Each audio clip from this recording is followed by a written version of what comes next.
బ్రహ్మోత్సవాల సమయంలో VIP break దర్శనాలు, ఆర్జిత సేవలు, ప్రత్యేక దర్శనాలు రద్దు చేశామన్నారు ఈవో శ్యామలరావు.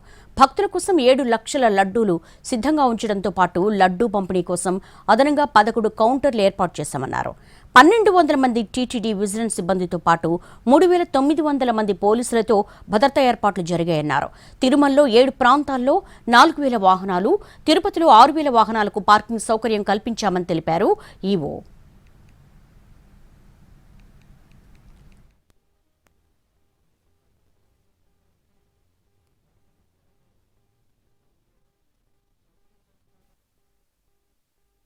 భక్తుల రద్దీ ఉంటుంది కాబట్టి ఆర్జిత సేవలు రద్దు చేయడం, ప్రత్యేక దర్శనాలు అన్ని రద్దు చేయడం జరిగింది. బ్రేక్ దర్శనాలు కూడా ఎక్సెప్ట్ ప్రోటోకాల్ దర్శనం మిగిలినవి కూడా రద్దు చేయడం జరిగింది. ఎస్ఈడి టోకెన్స్ 1,32,000 ఇవ్వడం జరిగింది. సర్వదర్శనం టోకెన్లు 24,000 రోజు కూడా ఇవ్వడం జరుగుతుంది.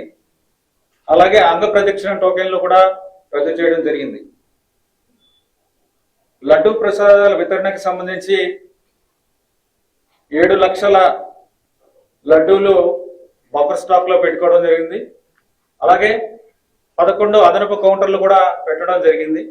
అంటే మొత్తం 65 కౌంటర్ల ద్వారా భక్తులకు ఇబ్బంది లేకుండా లడ్డూల వితరణ జరుగుతుంది. అలాగే భద్రతకు సంబంధించి 1250 మంది టీటీడీ సిబ్బంది అంటే విజిలెన్స్ సిబ్బంది, అలాగే 3900 మంది పోలీసు సిబ్బంది కూడా దీంట్లో